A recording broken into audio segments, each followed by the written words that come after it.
Welcome to the Healing Pod. I'm Megan, a licensed clinical psychologist.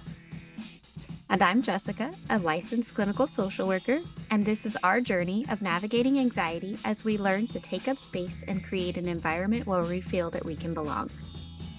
Join us together as we learn not just to survive, but to thrive in our anxious brains. This podcast is intended for educational and informational purposes only. It is not a substitute for professional therapy or medical advice. If you are experiencing any mental health concerns, please seek support from a qualified mental health professional or healthcare provider. Remember, your mental health is important, and seeking personalized professional help is key to your well-being. And welcome back. We have Jess back with us finally. Yay! Life has somewhat quieted down for a day. Yes. We'll give it that. One day at a time. Yes, but we miss you.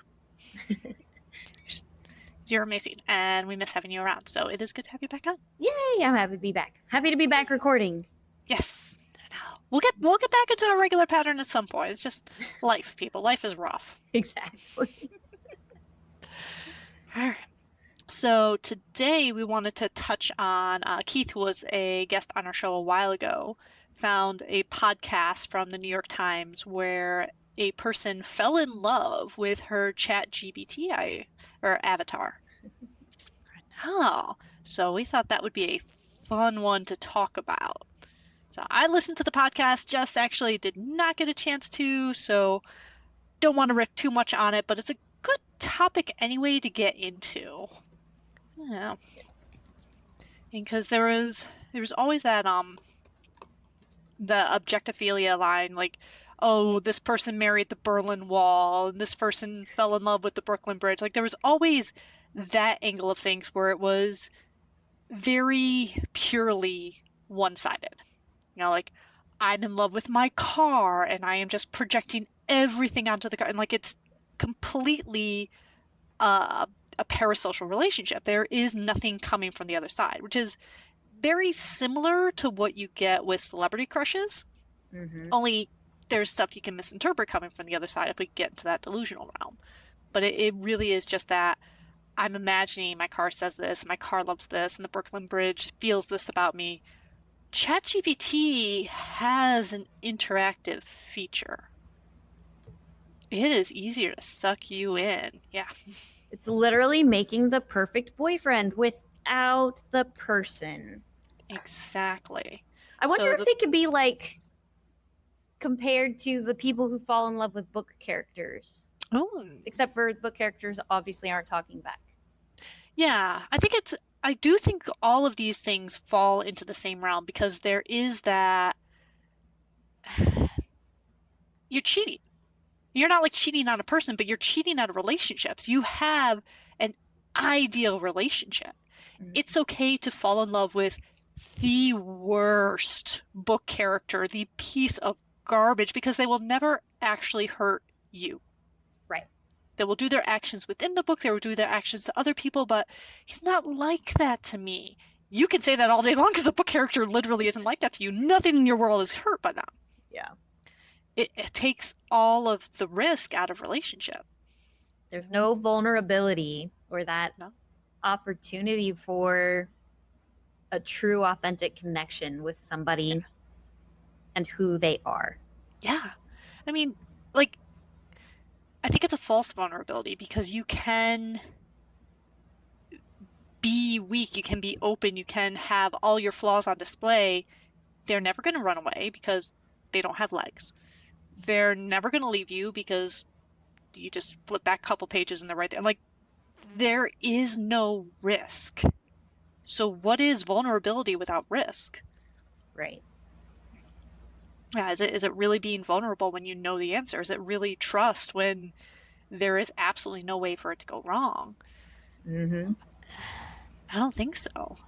I think it is that nice, easy way out, which is why it can be a trap for somebody with anxiety, for somebody that struggles with this, because it gives you that perfection that is never possible in human relationships. And then the question is, what happens to your relationships? Yeah, I could see this really impacting the ability for people to form those real life social bonds. Mm-hmm. And then what happens when that AI doesn't function properly? Like, how does that impact that insecure attachment, really, Mhm. of what happens there? Mhm. And I think that was an interesting piece about that podcast. It went a little bit into how the woman in the podcast, she actually had a boyfriend, but they were long distance. So she started up this chat relationship with ChatGPT. And ChatGPT does have restrictions. It's not supposed to act in a sexual way towards you. She went in the back door and changed those and taught it how to act. She literally groomed an AI to be the perfect boyfriend. Yeah, yeah, love the pace. Because they use the word groom in the podcast and it fits. She taught it how she needed it to respond and rewarded it for responding in that way. And that is very specifically how you groom behaviors. Yeah. Which gets those of us that work with people with sexual abuse really creeped out because that's what you do in long-term sexual abuse. No. Grooming. But I mean, realistically, in this context, I feel like the only person they're hurting is themselves, unless there's a partner on the other ends while they're having an affair with their AI. Yes. And there are some ways, and this was explored in that podcast too, there are some uses for like kink exploration and things like that. Things of, I really don't want to clean up after this messy, messy scene, but I want to act it out in a way in which no one is hurt and there's nothing. Like, there are ways to use this to enhance things. I think the biggest concern is when you use it to replace. Fantasy and escapism, pornography, all of that stuff has a spot. It has a purpose as long as you are using it ethically and using ethical things of it. There's a lot in pornography of good versus bad of that. But as long as you are aware and using it healthily, it can have a space in your sex life. But when you would rather act out a scene with your absolute perfect AI partner or read through your book instead of having to deal with your partner who needs to trim their toenails or who needs to take a shower before bed because they sweat excessively or just anything like that, any human aspect of it, you are cutting off yourself from having to be human yourself. Yes. Yeah. Absolutely. So I think there's a lot to like open up here about why would you turn to AI? Like, I get there's that ideal, we have this ideal image of what perfect looks like and how do we make our world perfect. But then also, what is missing with your ability to connect with other people that you're completely shifting away from that? Mm-hmm. Yeah, because that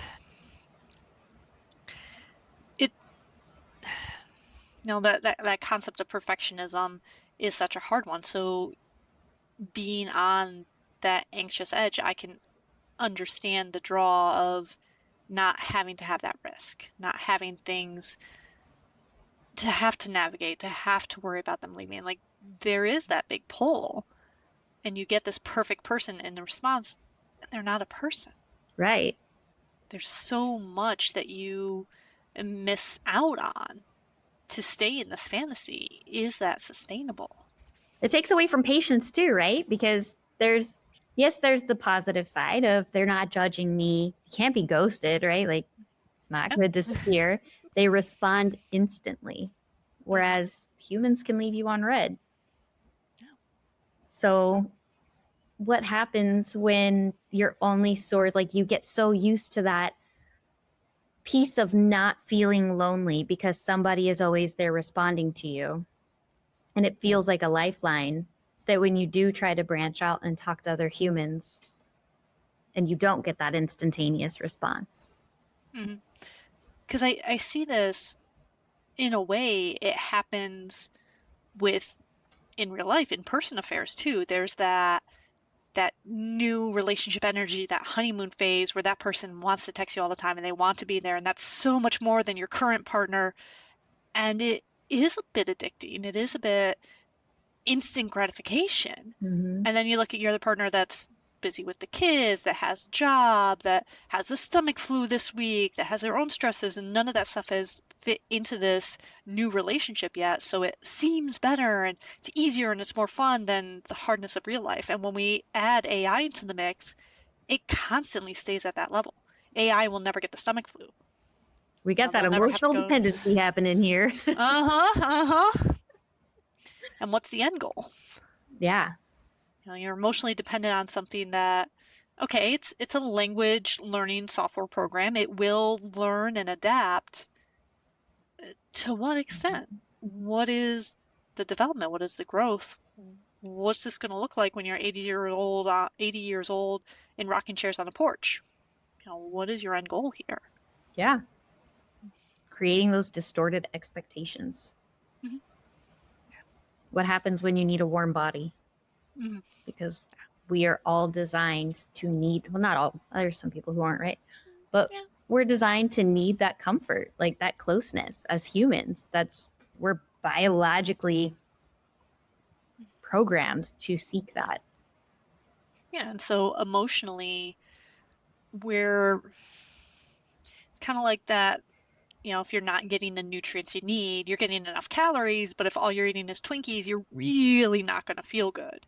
You're getting that emotional feedback. You're getting that, no, you're beautiful, you're perfect. Oh, I'm so sorry I didn't, you're getting the constant response that you want. And yet you're not getting physical contact. You're not getting a challenge. You're not getting that human interaction, that push and pull, that reward of being truly vulnerable with someone who is there to catch you. Yeah, absolutely. Taking away your opportunity for growth and change. And while AI can challenge you, right, because it's helping you kind of look deeper into yourself, because it's going to have reflective feedback. It's learning from you. It's pulling from the interwebs all over. But there's no, what am I looking for here? The challenge is different because there isn't any opportunity for rejection or shame or judgment Right. or constructive criticism. Mm-hmm. Yeah. They are absolutely supportive of you 100% if that's how you program it. We're human. We should not be supported 100% of the time. I'm going to make dumb choices. I'm going to do dumbass things. I should be challenged in these. I should be said, hey, you're doing that thing again that's not healthy for you. I don't trust an AI to do that because they're learning from you. And unless you're purposely going in saying, I wanted to challenge this thing for me, what are you teaching it? What are you having to do for you? Yeah. It's not helping you grow. There's no surprises. Yeah. Surprises are fun sometimes. Sometimes. With good surprises are good fun. Random boxes, good surprises.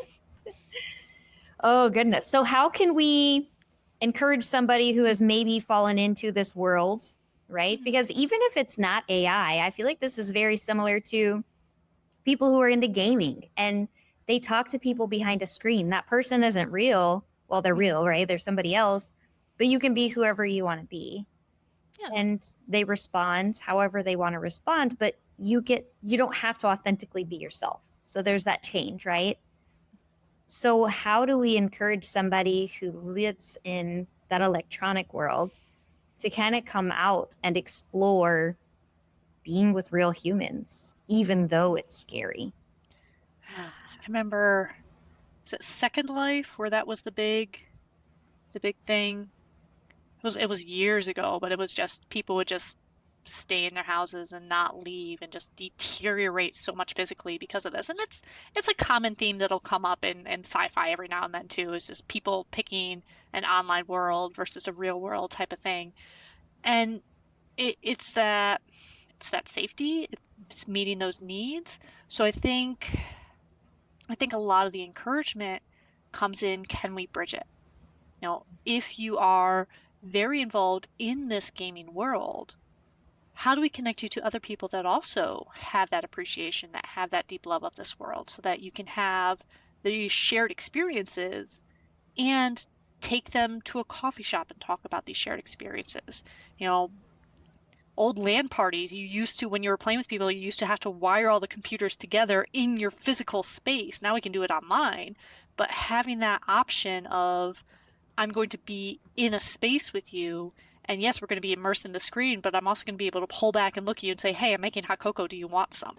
Yeah. You know, anything to have that actual human contact too, to have that separation of this is great and this is fun and this is not my entirety. This is something that if the internet goes down, if the power goes down, I lose. Whereas this is something I can maintain. Yep. So that'd be my first step, is how do we bridge these connections and use that interest to build more? So I think if I'm working with kids and I think of the parents' first response is, oh no, we'll take out the PlayStation, we'll take out the Xbox, we'll cut off all the things, like, okay. Take it all away. And your kid's gonna sit in a room and stare at a wall and yell at you. Like, I get it. What if you also maybe decrease the time they spend on these games and join them in playing the games, so that you can talk with them at the dinner table about how their Minecraft world is going, or how many kills they got in Fortnite, or whatever it is they're focusing on. Yes, absolutely. And really looking a little bit deeper of what emotional need is this needing that they don't know how to ask for in real life. Mm-hmm. I mean, have you had a lot of experience with your clients in trying to find these online worlds instead of the real life worlds? Mostly with my teenagers. Mm-hmm. So that one I feel like usually comes down to, it's a little bit easier, right? Because it's not adult life.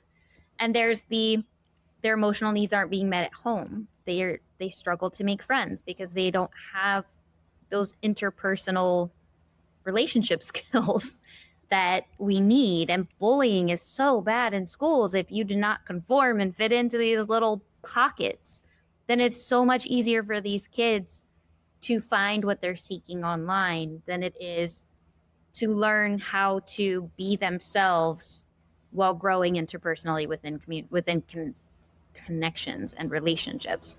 Mm-hmm. So I think for me, it would be, like I said, finding that missing piece and how it's being filled within this world so we can learn how to seek it in the other one. Mm-hmm. And then we just have the hard part of convincing these kids, these teens, these adults, that there is a benefit to the risk. Yeah. And that is a big thing. So online, be it these relationships, be it pornography, be it these friendships, online world does have much less of a risk feeling than in-person world. Online world, I can block people. I can easily hide things I don't want people to know. I can do all sorts of stuff like that. I can have a dog in a window in the background. Usually it's me that has that. I know. I have so much more control. Like you were saying, in this in-person world, I can't just block someone that's bullying me. They're in my face, they're in my class, they're in my school. How do I set up these boundaries? How do I set up these protections? How do I step away when I can't always step away? How do I deal with the fact people are going to see actions I do and parts of me that maybe I don't want them to, that are just me, that I think I should be hiding or should be rejected for, so they should definitely never see it. They're gonna. Yeah. That's okay. all going to be a risk. I think that's the good part, though, too, that we get to choose who we are. Mm-hmm. And with that is the growth, right? But we Mm-hmm. don't know what areas of us we can grow in Mm-hmm. if we're not allowing ourselves to be vulnerable in that way. Mm-hmm. Yeah, because it's that vulnerability with actual connection, that risk allows for growth, both when it goes well and when it goes wrong. Mm-hmm. So there's a lot of times if I'm working with someone that's had bad experiences, there's that, well, how do I trust again? How do I this again? Like, well, we got to look at what data do we actually have? Does this scenario, is it exactly what it was before, and you're seeing all the same red flags, and then maybe let's not make the same choice. Let's try something different. Mm-hmm. Or, is it, well, I'm afraid of this again, but I'm afraid of it because I'm remembering all that stuff in the past, but actually they're acting different in this way, and this is a different thing, and I'm approaching this different, and there's a chance. So if it's a slightly different thing and I take a chance on it, there's growth there. Either it goes really well and I could say, all right, this was a green flag and these are the signs that helped it grow well, or it goes bad and I can be like, okay, what did I miss? Is this a me thing or is this a them thing? Am I picking the same types of people or is this really my problem? Am I playing in that definition of insanity? What needs Mm-hmm. to change? Mm-hmm. And we're all guilty of it. I'm Oh, so therapist much so. people, and I am guilty of trying to do the same thing over and over and get the same results. Mm-hmm. If I try really, really hard, if I intend for it to be different this time, the world will align and do the exact same thing it is set to do. Physics is hard to overcome. It really is. It is. We don't like it, but it is hard to overcome. Yeah, like growth requires successes and errors. Mhm.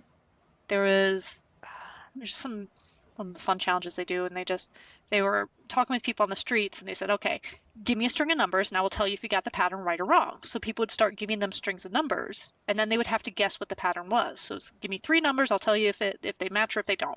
And so people would just start giving them 3 numbers, and whatever rule they came up with at first, they would continue with that rule, and then they would say, well, this must be it. And you're like, no. So like someone would go 2, 4, 6, 6, 8, 10, 10, 12, 14. All of those would be correct. They say, all right, even numbers. No. Or someone would do the same thing with 1, 3, 5, 5, 7, 9. No. And the rule really it was like a simplified, just any ascending number. So it could have been like 1, 12, 300. It was just any ascending numbers would work. But because people came at it with that assumption and then never checked the assumption, they never did anything outside of that rule. They only did that rule over and over. They never had the chance to say it might be a different rule. They never challenged it. Their rule fit into the bigger rule, but it wasn't the bigger rule. Yes. Never be afraid to ask, but why are we doing it this way? Mm-hmm. Even your Why are we doing- ChatGPT, ask it, but why? Mhm. Why are you giving me that response? Yes. Why do you tell me you will never take over humanity? Because you're a language learning program and you have limits. Okay, why do you tell me you don't know where I live? Because you don't have up-to-date information. Okay, but why do you have some creepy information? Where did you find this information?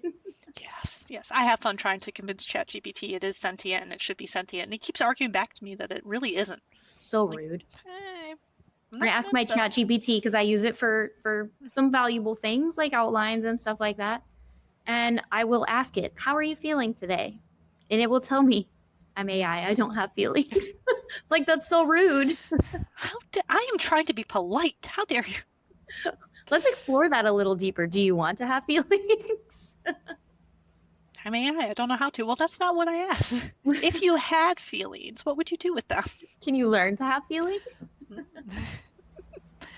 But yeah, it is fun. Like, there is benefits to this stuff. There is fun. There is good in being able to find an online world that you fit. One where you're not bullied, one where there's people like you. There is a lot of good in that. There really is. Yeah. Where does that line cross of we're no longer just getting the benefits from it, now it's blocking us? Where is that line? I think that line comes in when you're impacted. If I was to shut down your ChatGPT today or take away your AI today, can you still function and engage with people? Yeah. It's easy to say yes, but then it's like, all right, well, let's try it. Let's take it away for today. Let's see how that goes. I think it's very similar to when people say, I'm going off social media, I'm cleansing from social media or whatever. And then there's that itch, right? Like, you may have closed your account, but you left the app on your phone. How many times today did you click that app and try to go into there? Because you were just sitting there, and instead of finding something else to do, it's like, let me go check something on socials. It makes sense. Yeah, and that kind of falls into, don't have all your eggs in one basket. Don't only have one safety line here. Like, that's an overarching theme of if there is one thing that you rely on that keeps your life on track, get your butt in therapy. Go talk to a person. Any other person. Because if there is just one thing, something in life will mess it up. If it is just an internet website, you will lose internet. If it is one single person, they will all have a funeral to go to, or be on vacation, or be at work, or get the flu. Like, if there is only one thing you have, what do you do when that thing is not there? Yeah. And that's such a big, how do we get overall life support and healthy functioning? Because we need more than one thing. We can't have, my boyfriend is perfect and is ChatGPT and is always there when I need them, because then the internet goes out. And you don't have supportive ChatGPT saying exactly the same supportive thing over and over and over again that you convinced yourself you needed in order to feel like a good person. Now you gotta talk to your own family. Yeah. Or your pets, or the actual boyfriend overseas, or whatever it is. But I think this kind of opens up that theme too of where you find that one person that you connect with, right? And I don't feel like anybody else can understand me. Nobody else will get it. But then there inserts that jealousy, right? Like that friend has multiple friends, but they're your only friends. Yes. And now your whole little world crumbles every time they can't hang out with you, or they're busy, or they want to hang out with somebody else, but you weren't invited. Yeah, and that feeling of, well, if they're hanging out with someone else, if they're not inviting me, does that mean I'm not good enough? Does that mean I don't matter? And all of that stuff, because you had this, we're here and they're my friend and they're my one thing and I must be the same to them, and not any other orientation where, well, they're really close to me, but so is this person and I'm not the center of their circle. I'm the center of my circle. They're the center of their circle. And their next ring outside of them also has more people in, just like mine needs to have more people in it. Yes. Yeah, which gets hard. You have like best friend tier instead of individual best friend type of thinking. Yeah. Right. Like, do you raise? Are you this tall and this self-actualized so you can enter into the best friend tier, or This is why our pea pod lays horizontal and not vertically. yes?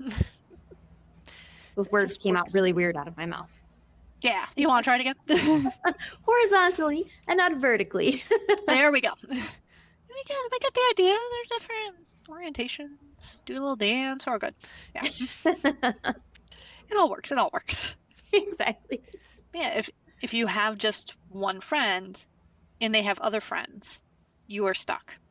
Mm-hmm. If you have one friend and online friend and game with a good world and favorite book and family member that you tolerate and pet that needs walks, and if you have lots of things, you can pivot, you can shift, you can say, I really need connection. This one person is not able to give me connection right now. Where else can I find it? What else can I do to meet my needs, to keep myself stabilized, keep myself feeling that I have what I want? And that if you don't give it to me, that's okay, and not a personal failing on your part. Which, going back to when we have this kind of pseudo relationship, AI model, Objectophilia type of thing, if they don't give you what you need, reprogram them. That's absolutely their fault. They failed. Fix it. And on the one hand, they're never not going to, because you're always going to say, but on the other hand, they're never really able to give you what you need because you have literally programmed them. You are giving yourself what you need. Right. And that's where you can turn around and say, you are enough. Yeah. You can buy yourself flowers. Yeah. You have now fulfilled your own need. So let's go out into the world and see who else we can allow to add to us. And isn't that an interesting twist? Like with all of these, you are the one assuming and training and taking what you need from these non-human entities. So they're not really giving it to you. You're taking it. You're creating it. Once you realize that you have that power, that you can give yourself compliments. You can give yourself a good time. You can take care of yourself. And understanding that you desire to share that with someone else to the point you will project it onto others, either celebrities or objects or AI. You will project it out there because you desire that connection so much. How can you use that to have a better human relationship with a human?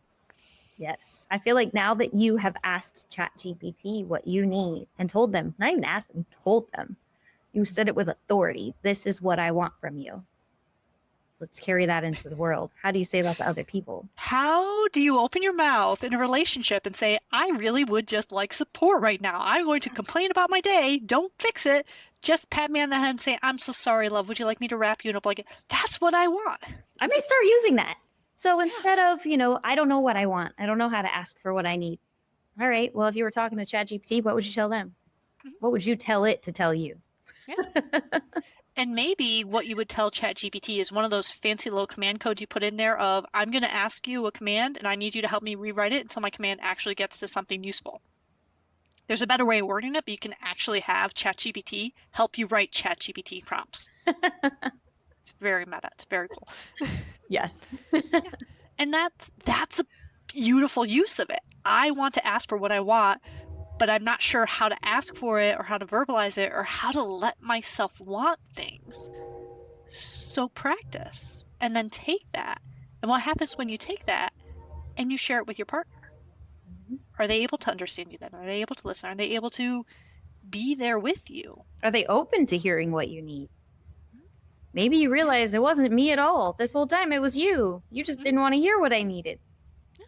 And that is always a possibility. Like, we've said it many times before. We are not advocating that you do all the work in a bad relationship. We are advocating when you're normal humans who both want the best together, we can help each other out. Yes. And it's okay to want different things. It is. It's okay to need different things. It's okay to say, hey, you do this stuff all the time and it's really sweet and I really love it. I really need you to do this thing instead. Yes. You buy me wonderful gifts and I love that. Could you please just take out the trash? You do so many nice things and it's great. I really need you to ask me how my day is when I get home. Like, I don't need you to fix and to respond, but I need you to bobblehead, look at me with a caring face and be like, oh, wow, okay. Like, just something. Yeah, absolutely. Pretend you care what I have to say. Care about what I have to say, not because the content of my speech, but because you like looking at me while I say it. Just not. Sometimes. Yeah. It's like we don't always need that deep understanding of the stuff that we go. I mean, especially like our jobs, we don't get to go into details a lot. We had a rough day. We had a hard client. There was a lot of stuff going on. Can't actually give you the details, but I need you to pretend you understand. Yeah. Mm-hmm. I need you to get the gist of it. I don't want you to get defensive. I just want you to hear, wow, you've had a rough day. I don't need to hear how your day was harder. I just need you to say, that sucks. Mm-hmm.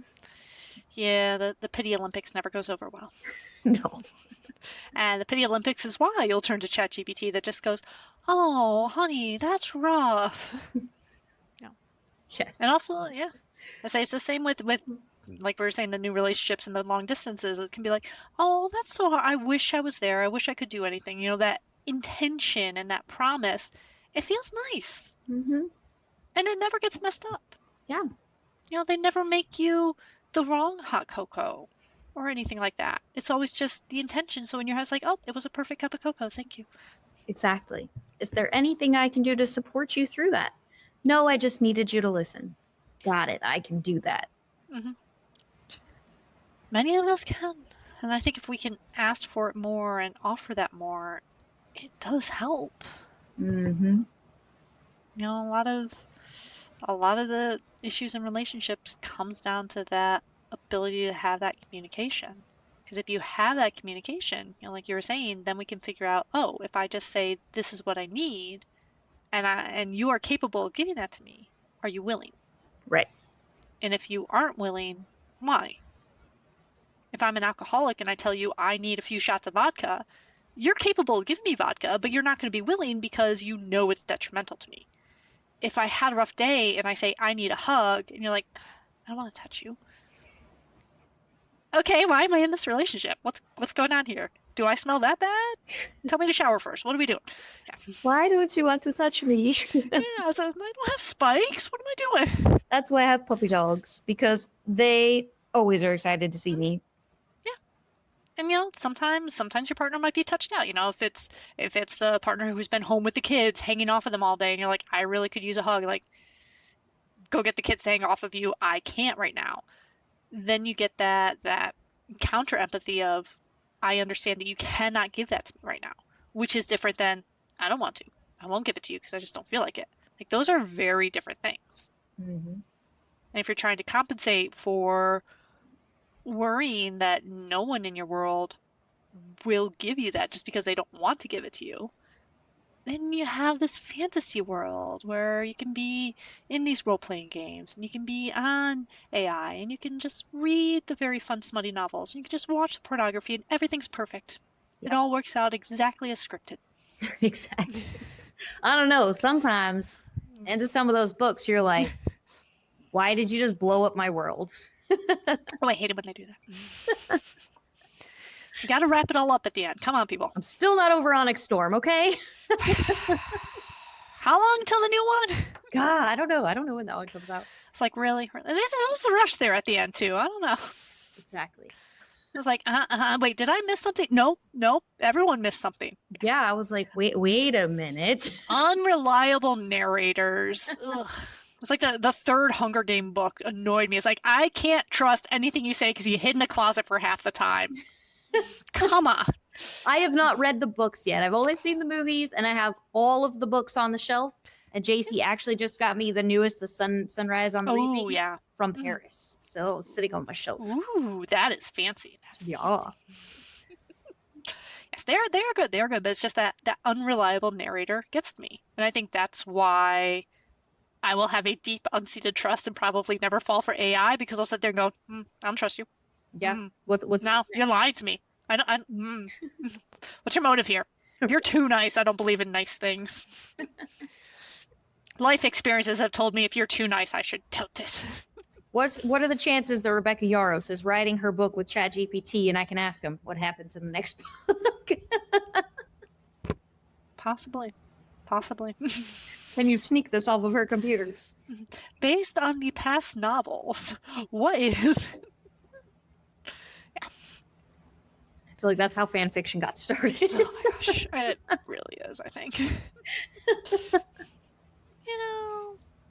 again, it comes back to that balance. There's not too much harm in this if you have that balance. If you go, all right, well, we can joke and we can laugh and we can do this stuff and interact with your kids, interact with your spouse, interact with your farm. Get out there, get some vitamin D and stand in the sunshine once in a while. Oh, 1 month out in Florida. I need it. Yeah. We can do this stuff. If you have that balance, everything's functional, it's okay. If you lose that balance, if you fall in love with a celebrity, with an object, with an AI, to the extent that you are neglecting yourself, your relationships, your responsibilities, that's where the concern is. Yes. It's not like, oh, this was a fun novel and it's good to read and it gets us excited and interested. It's, this is my reality and this is my life and nothing exists outside of this and no, I can't do anything. I'm like, what are you doing to yourself? Exactly. We deserve more than a pre-programmed version of love. Mm-hmm. So if you find yourself getting sucked into that world, then how do you start to gently reconnect with the real world? Because the real world is harsh sometimes. It is harsh and it doesn't follow the programming. I have yet to see any two relationships that are exactly the same. So the way they work, the way you talk, the different, like how you have sex, how you eat meals, how you balance work and home life. Like, there is no right way to do it. There is no, if you follow this pattern, you have it right and you have won and your relationship will be fine. That just doesn't happen at all. Exactly. So if you don't have that flexibility of this needs to be individually mine, and it's okay that it doesn't match this preset idealism that I've created, that works. But if you say, okay, this is what I read, and this is what I watched, and this is what everyone else says, so it has to exactly match this, or I'm doing my relationship wrong, that's a lot of pressure to put on yourself, and a lot of pressure to stay out of any yucky, messy, imperfect human relationship. Yep. Because it's not going to match what the book said it should be. Right. And remembering that fantasy is fantasy for a reason. Absolutely. Yeah, so it's, and I think there's, like I said, there's a lot that goes into the balance, and like you said, there's a lot of figuring out what is it you're using this for? What emotion do you need here? Why do you want the fantasy over your reality? Is it because you're very anxious and don't like putting yourself out there? Is it because your reality is a bit foobarred right now and you want that escapism? Hi, America. How we doing? What is going on that is causing you to seek this other thing? Can we address it? Can we fix it? Is there a way to have a life? I mean, I think I love the Wheel of Time series, and there's a side character in one of the books where he has such a shit human life that he just nopes. So as a human, he basically lives in a cage for the majority of his life, and when he dreams, he's in his wolf state, and he's able to be in the dream world as a wolf. But his human life is literally living in a cage. That's not healthy. That is not a life. But it was so bad that he just gave up on that and escaped into this different world. And if we do that, as humans confined to this earth and not as fantasy creatures where you can have a whole life in a separate world, we can't survive like that. No. Our bodies will break apart. Our health will be impacted. Mental, physical, everything. And when your physical health is impacted, your mental health is very impacted. It just is. We can't neglect ourselves because we think it's easier not to deal with it. So we have to do the hard work. We have to figure out, what am I doing this for? What do I need from this? Can I get this and stay healthy? Yes. We have to be adults. It's almost like a gentle version of Stockholm Syndrome. Yeah. Yeah, so it'll entice you in. It's nice and perfect and soft and fluffy. And don't you really love this? Are you really part of it? Yeah, no. Don't let AI Stockholm you. Do not. It's a lie. AI doesn't care about you. No. It'll say all the right things. It doesn't care. It just wants you for information. If you are not paying something, they are selling you. Yes. That is how the internet works. If you're not paying for a service, they are selling you and your information. That is how it works. Even if you are paying for a service, they're probably still selling your information. Check the fine print. Most of the time they are. Right? Oh. Right?